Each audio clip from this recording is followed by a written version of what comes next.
Pero guys, tingnan nyo dito. Ang daan. Ang ganda, di ba? Ang ganda dito. Start natin. Ito naman guys. Marine. Ito yun, may canyon ngayon dyan sa loob guys. Ito pa sa labas may canyon. Hindi ko nakuhaan. Ito yung camp ng Marines. Yan. Ayan, napagod ng aming bata. Oh. Sobrang yan. Tapos pauwi na kami guys.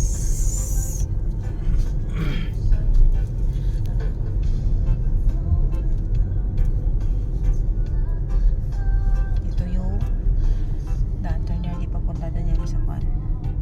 Maraming unggoy. Opya, nahulog ang tension. Ang ganda talaga ito mga view guys. Kapay mo yung kalang yun ah. Kaya pan tayo.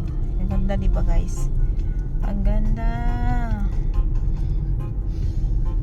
Yan, ang ganda talaga. Parang alam niyo ba yun sa wrong turn? Yan, parang gano'n. Hindi ko kasi nakuhaan yung iba eh. Hindi ko sinadala yung stick. Ikot-ikot yan. Ikot-ikot lang yan guys.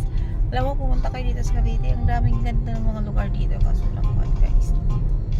Sobrang, hindi naman diba? May ikot-ikot lang yan guys. Ikot-ikot lang yan guys.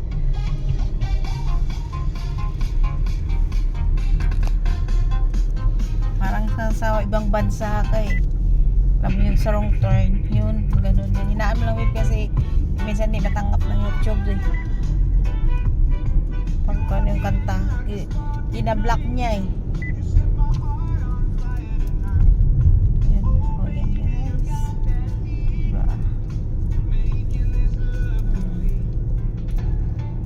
Diba? Malantok na ako.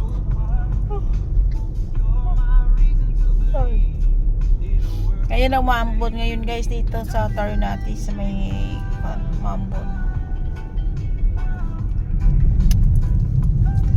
Pauwi na tayo guys. See you. So, thank you pala sa mga subscriber ko. Maraming salamat sa inyo guys sa pag-support. Oh. Ayan naman yung mga unggoy guys. Tingnan nyo. Ang dami nga silang dito eh. Kaso nang bawal sila pagbigyan ng pagkain. Pinagbabawal na. Ayan guys oh. Dami nila. Nadaanin mo labib. Ayan oh. Ayan guys. Nakikita nyo yan guys. Yan. Yata nakita. Maliliit pa iba. Yan. Nakita nyo yan guys. Unggoy. Alam mo, pag dito ka para wala kang problema. Ay, Diyos ko Lord Jesus Christ. O, mahulog ka na ba yun na? Ay, naku, nahulog na ang aming makulit.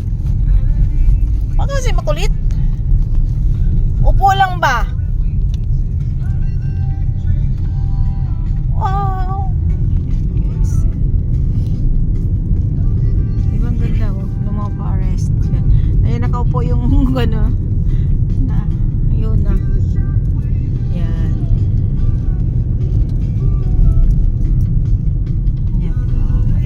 Kaso lang nakakatakot dito kasi pag nahulog yung mga bato, lalo na pag umuulan na bawal ba, hindi nakakatakot pumunta dito pag tag-araw at saka kung walang ulan lang, walang bagyo, ayun, pwede ka pumunta dito kasi hindi ka matatakot kasi alam mo yung mga bato kasi kakatakutan mo, mga kahoy, gano'n, diba? Pero palayo lang naman yan. Tira diba? Napanood kayo wrong turn. Oh, ano yun? Ako mo kalabog? Bato yan. Ayan. Guys, dami pumupunta dito.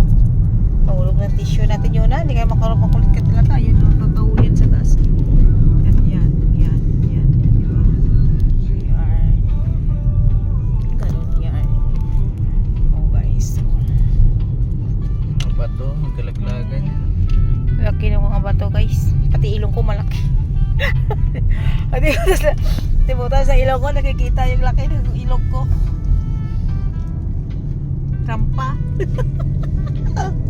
Ilong ni Freddy trampa. Uy.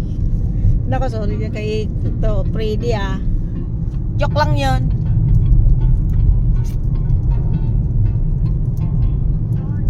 Trampa.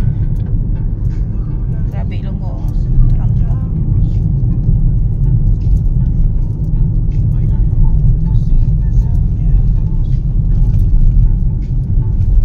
Yan guys, so ito na palabas na ito. Ito papunta to ng camp ng Marines. Ito naman yung way na to, yung paakyat na mamaya dito di ba, diretso. Tapos may dito guys, pakita ko sa inyo. Dito yan, ito guys, paakyat yan, papunta yan kay Biang. Yan, papunta yan doon sa Kibyang. Ito naman way pauwi na yan pa Manila. Yan, pauwi na yan, di ba?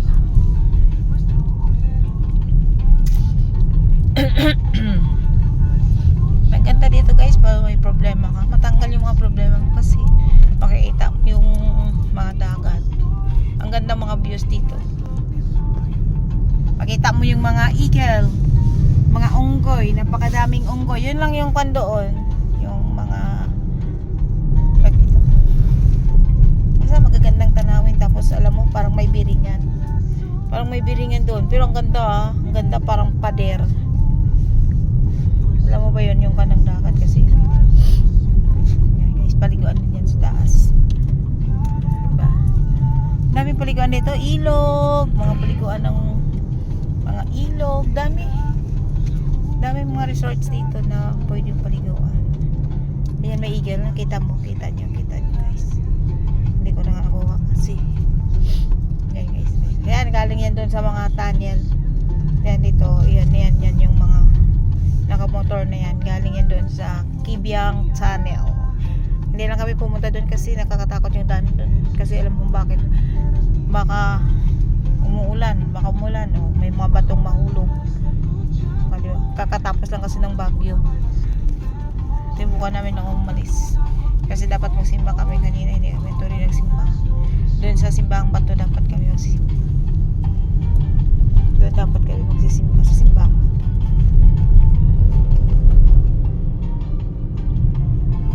Tabaw na.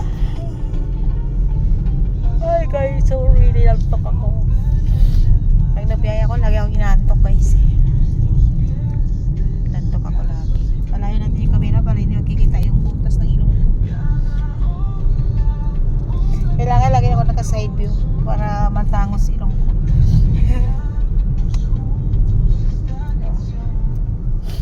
Kailang filter yan. Ito yung mukha ko pag walang filter. Bilog. Kasi taba-taba ko na. Yan. Frontier. Alam niyo ba guys, may aswang daw dito. Sabi sila may aswang daw dito sa Ternate. Hindi, yung kan lang yun, napanood lang namin yun. Nagpadala kasi yun dati sa programa ni Pinono. Tapos doon sa nakalimutan ko na isang programa na yun na same stories din yun, pinadala nila dito daw sa Ternate na to. May kwento kasi yun, pero doon yun banda sa may Kibyang.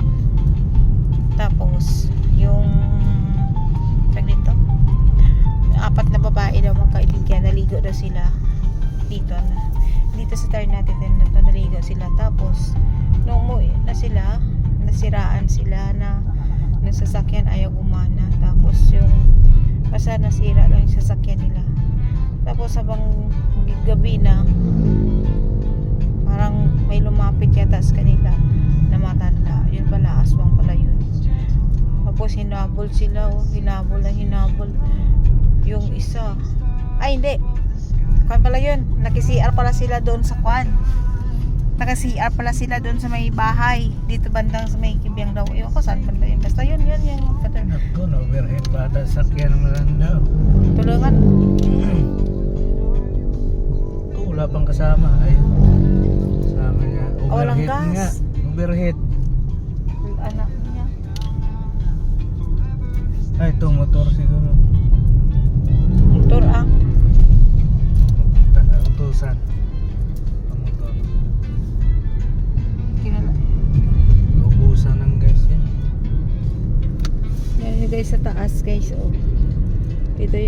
gas. Yan. May 950. Tignan mo yung kahoy naman noon. Yan.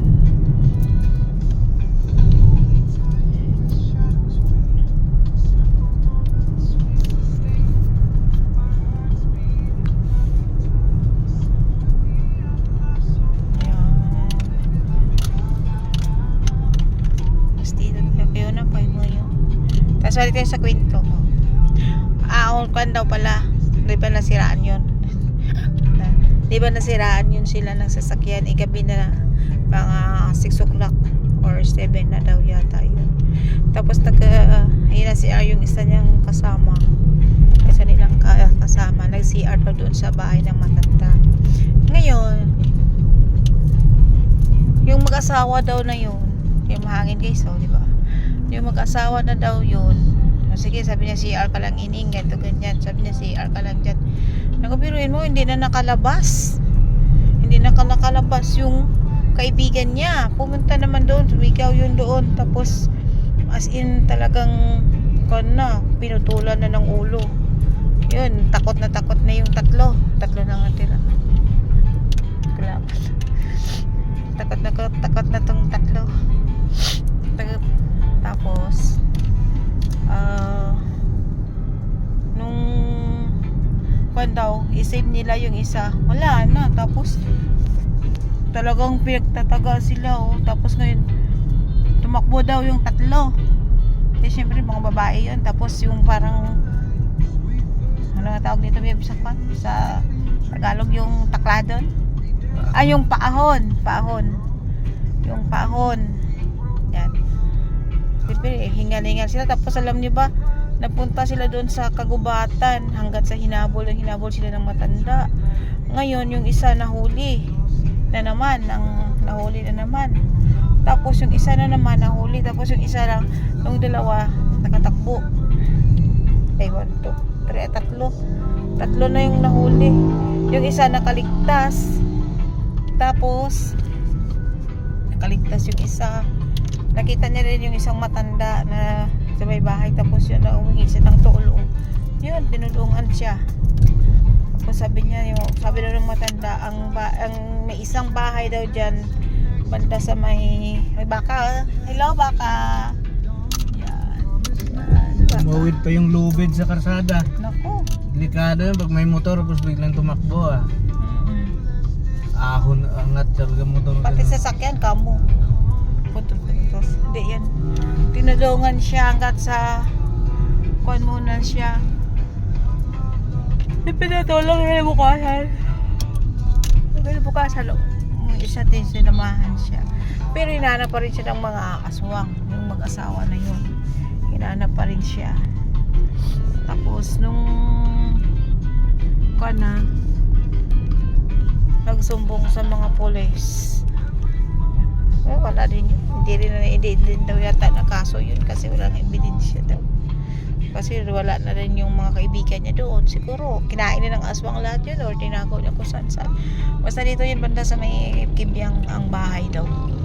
Pero, yun lang, kwento lang din yan. Ewan ko kung totoo kasi hindi ko naman nakita eh. Pero kwento yan. May nagpatala talaga ng sender yan kay Pinuno at saka sa isang programa.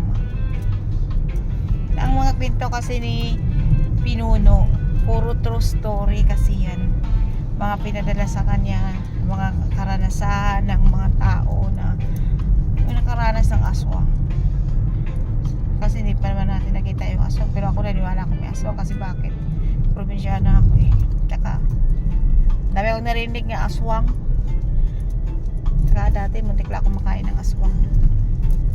Yung sumasakit siyan mo, tapos hindi ka makakain, laging sumasakit. Yung sabi nga ni nanay at saka ng mga albularyo, parang unti-unti niyang kinakain yung atay mo daw hanggat sa pag pinadoktor ka na daw, doon na nila isabay daw kukunin ka. Pag pinadoktor mo daw tapos maturukan ka na, lalong lumalala daw yun yung sakit na yun hanggat mamatay ka na. Pag namatay ka na yun, pakainin ka daw nila. Ako yun ang nasabi nila. Basta yun ang sabi nila. Pero nung time na ginamot ako ng albularyo, kasi bata pa ako noon, nakuan pa lang ako noon, grade 3 yata ako noon nangyari sa akin. Grade 3 ako noon. Bata pa ako noon. Siyempre mataba pa. Mataba talaga ako noon simula bata ako. Tapos yun lang, sumama lang ako doon sa pista sa bayan namin. Tapos pag uwi ko, yun na, sumasakit na yung tiyan ko. Pero alam mo ba yung sumasakit na parang kinukurot? Tapos minsan tulog ko na lang, kumakain ako, hindi ko naubos yung pagkain ko kasi ang sakit. Tapos kasi dati bata pa ako. Lagi ako nagsisimba. Linggo-linggo talaga yan. Hindi ako nag-absent kasi natatakot ako pag hindi ko alam yung kwento or verse. Kasi baptized kasi kami. Yung verse na ipamemorize sa amin ni pastor. Kasi once nagsimba ka, magkwento yan, mga kwento tungkol sa kay Daniel, kay Noah, kay Jesus Christ, yung kailan pinanganak si Jesus Christ, kay Moises. Yan, pag yan na episode na pag yan na hindi ko pag ma-miss ko yung isang linggo, hindi ko na alam yung isasagot ko. Tapos hindi ko na tapos yan pag malatapos na, kasi Sunday school sa mga bata, Sunday school kami kasi bata pa ako. Ngayon may memorize sa amin yan si pastor ng verse. Kailangan pagdating sa linggo ma-memorize mo na yan para may sagot ka. Ganyan. Pero okay, maganda yun talaga. Tapos yun, hindi ko talaga nami-miss. Every Sunday talaga ako nagsisimba nun. Tapos hindi ako kahit hindi ako kumakain, kahit ako lang mag-isa, kasi sa bundok yung bahay namin dati. Sa bundok yung bahay namin, malayo. Hindi naman bundok na bundok, yung lang, pero malayo yung kalsada. Pero ngayon may kalsada na. Tapos ngayon kasi nag-improve na yung bayan namin eh. Tapos ngayon, kahit ako lang mag-isa, syempre malayo yung simbahan. Siguro mga 1 oras lakarin mo papunta doon sa simbahan. Pero syempre nung bata pa ako, tatakbuhin ko yan papuntang simbahan. Mga 30 minutes doon ako, kasi ayaw ko rin malate ako, kasi nahiyan ako pag nalate ako. Siyempre simbahan yan, doon ako. Tapos mga alas 11 ang simba uwi ako niyan. Pero tinitiis ko lang, hindi ako kumakain. Tapos ganyan, pero makasimba lang ako. Bata pa ako. Tapos nung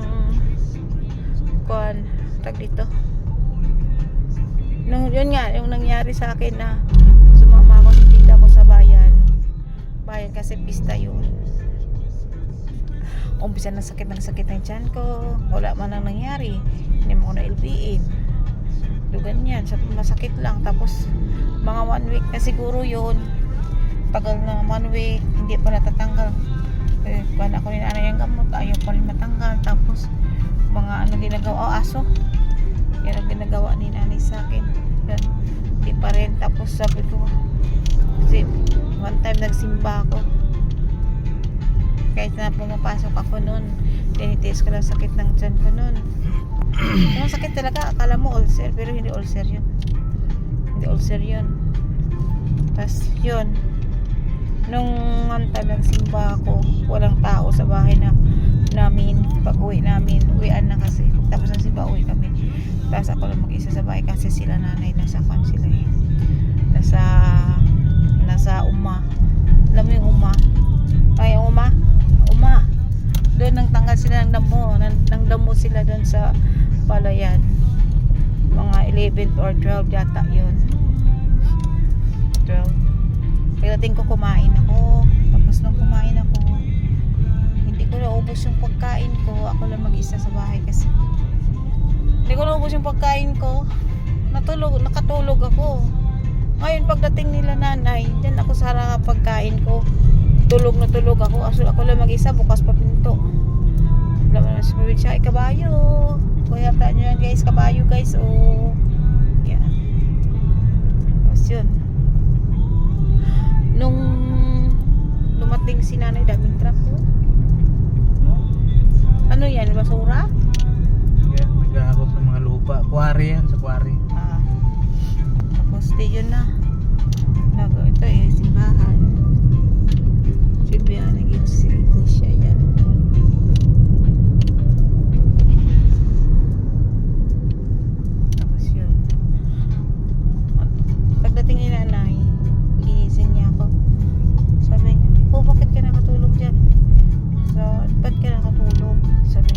hindi mo patapos so hindi pa ubos ang pagkain mo, wala ang bawas ng pagkain mo. Tapos sabi ko na sobrang sakit na tiyan ko talaga na sabi ko ganun, sabi ko sobrang sakit talaga ng tiyan ko.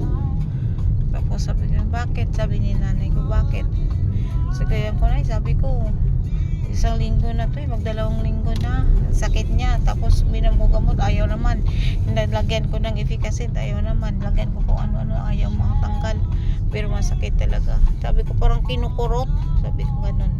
Tapos yun sabi ni nanay diba nakakata, sabi wag ka kinain ng aswang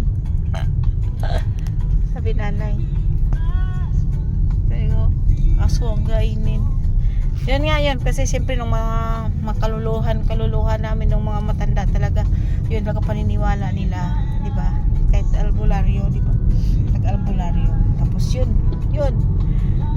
Ginamot ako ni nanay.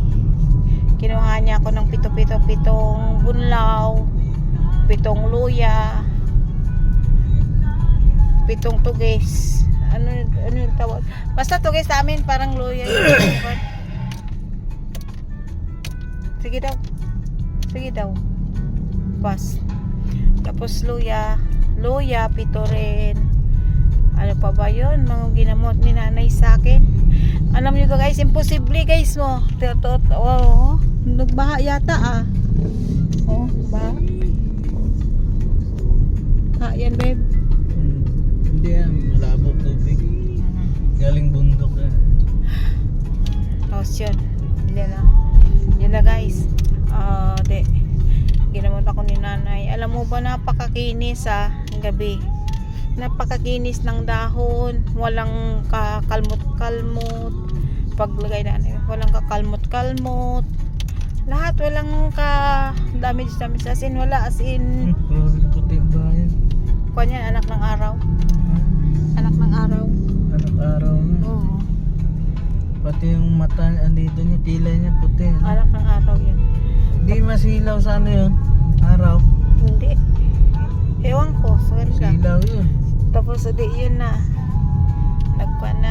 Natag dito.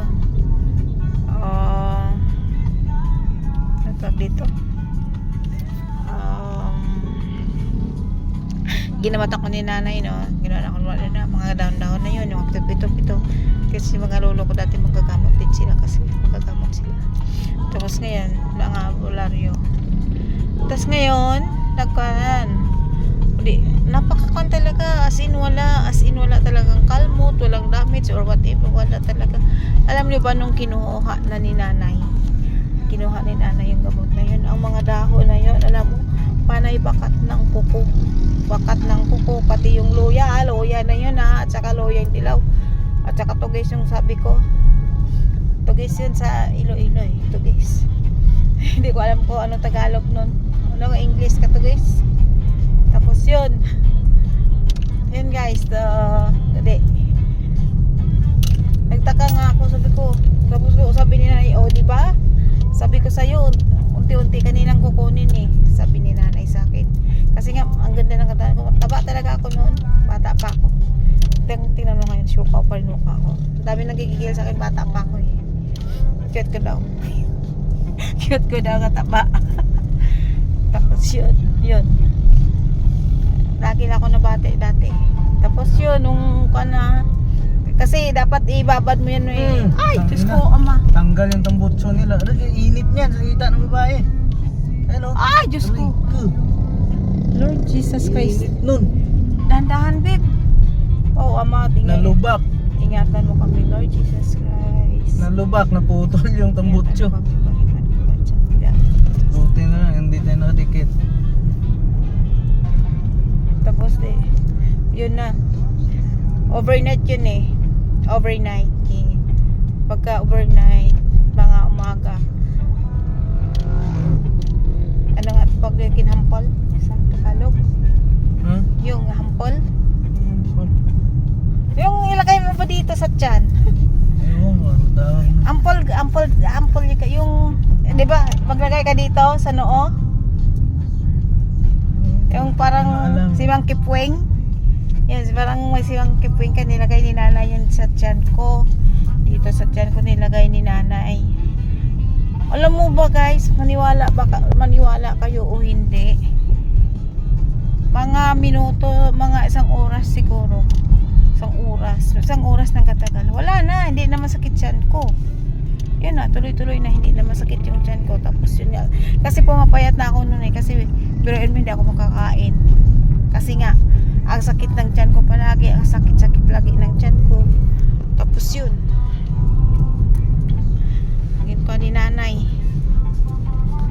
ginagawa ni nanay sa akin.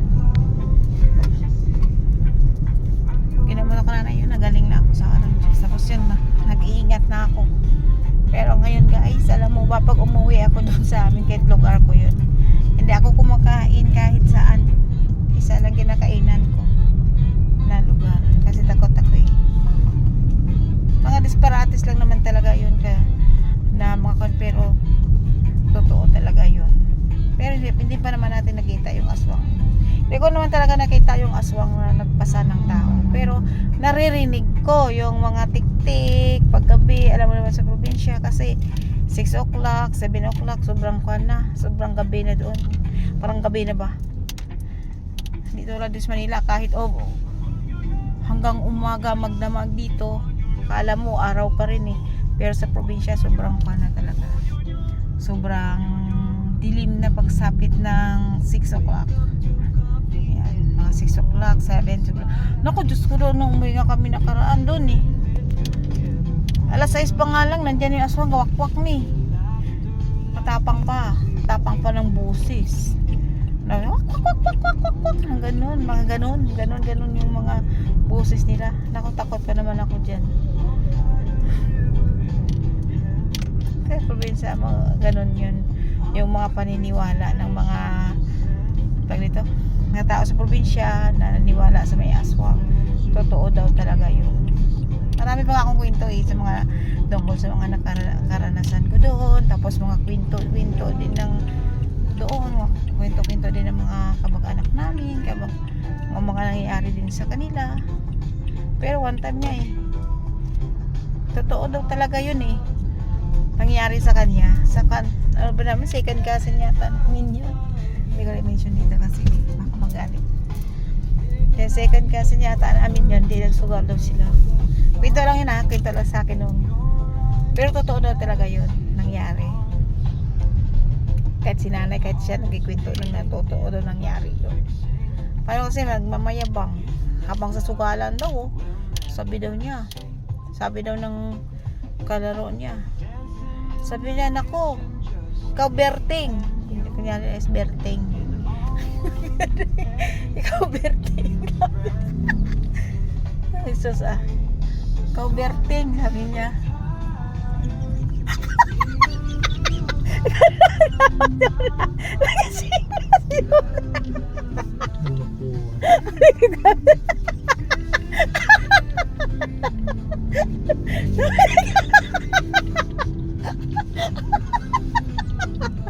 Jollibee na dito. No? Oo. Galing Sabi niya, ikaw Berting, sabi niya.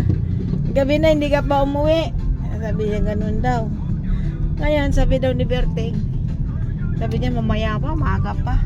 Sabi daw ng kalaro niya, mamaya abangan ka ng aswang dyan sa daan. Ano nga yung kanbip? Lumugin. Kuhan ka pa niya, harangan ka pa niya. Ano nga, lumugin nga, nakalimutan ko. Ngayon, babe? Ayun. Sa bunutan na lang. Sa bunutan ka ng aswang dyan, kakainin ka mamaya dyan sa. Siyempre, palayan daanan yun. Kasi alam mo naman kasi sa probinsya, doon, di ba? Mga palayan, mga daanan, mga bundok. Pero hindi mo, ito taring bundok ka. Tapos, sabi niya, ay nako, sabi daw ni Berting, ay nako, aswang lang, kung babaeng aswang, nako, blank-blankin ko yan, bembangin ko yan, sabi ganun. Tapos sabi ng kalaro niya, talaga lang bembangin mo sabi niya, bimbangin, sabi niya, oo, sabi niya, yun na, umuwian na, tapos sila magsugal eh. Mga, sabi, hindi mo din mo yung mga sa opisina yata daw yun. Tapos sabi niya, uwi na ako, mahal ni Berting. Sabi niya, alam mo ba? Sabi niya, hindi ako natatakot, basta babae aswang ibembangin ko talaga yan. Bembang, taga sa akin yan, ganun daw. Tapos hindi, yun na. Naalala ko, nung makarating na siya doon sa may may taniman, yung palayan, siyempre makuan pa yung maputi kasi yung inaararo pa kinukuliklik. Tapos yun, pagdating daw doon, no, mayroon anino nakaabang doon sa kanya sa may isang kahon, sa may isang palayan. Tas sabi niya, nandyan ka lang galing. Sabi doon ni Berting, nandyan ka na pala ha. Sige, antayin mo kay bembangin kita. Ganyan. Yan daw pero totoo yan totoo talaga yun ang nangyari daw sa kanya. Pero nakuha talaga siya ng aswang, sinaktan talaga siya ng aswang ng kuha na yun. Siya mismo na kasi nagkakwento eh. Tapos na yun na nagkuha na siya. Ayan yung sinabi niya. Alam mo ba, pag ganyan niya daw, pagtaas ng itak niya, sinalo ng babae daw. Babae sinalo ng itak niya, sabay yung kwan sa kanya, yung ano nga babe, yung inampos. Binuhat? Sabay sa binuhat, tsaka ang inampos ba? Hinampas Sabay siya binuhat siya, sabay hampas sa may putikan. Nako, tatlong hampas sa kanya. Nako, wala na siya talagang kwan, wala na siyang malay. May malay siya pero sobrang hinang-hina na talaga siya. Ngayon daw, ewan ko, may karugtong. Sabi na ng aswang, sabi na daw ng anino na yun, yung babae, aswang siguro yun. Sabi niya, nabengbang mo? Nabimbang mo yung kayabangan mo kanina, yung ganun daw yung sabi daw doon. Tatawa nga ako eh. Tapos yun, alam mo ba kung gumagapang na lang siya pauwi sa bahay nila, kasi ang taniman ng palay malapit na sa bahay nila. Ngayon gumapang na siya. Alam mo, sumisigaw daw siya, tulong, pero walang naririnig yung mga magulang niya. Ang naririnig lang nila yung parang tunog ng sisiw. Tapos yun, hanggat sa malapit na sa bahay nila daw, kasi pinabayaan siguro ng yung aswang yun, o ano yun nagkuhan sa kanya. Tapos yun, tinulungan siya ng tatay niya, parang narinig na parang tao yun na ganito ganyan, sumisigaw humihingi ng tulong, ganito ganyan. Yun, pagka nila, anak pala nila. Tapos yun, tinulungan nila. Naku, alam mo ba, punong-puno ng putik, tapos walang kamalay-malay. Punong-puno siya ng putik, tapos walang kamalay-malay daw. Tapos yun, binagwanan nila, ginamot nila daw ng mga luya, pinupukan daw ng luya, tapos iban nyo sa yapla sa kakalat ng katawan nila. Yun, paunti-unti siya nagamalay. Tapos yun, naginikwento niya na yung dahilan sa tatay niya. Tapos sabi niya, naniwala na ba talaga siya may aswang, ito ganyan. Yun, ewan ko lang, pero totoo yata yun, kasi ang kuya ko din may nakapatay ng aswang. Pero yun naman, iba naman kwento nun. Baril yun eh. Nung tumunog daw yung aswang na nag wak ng ganun, sinight ng kuya ko, kasi parang ibon daw yun na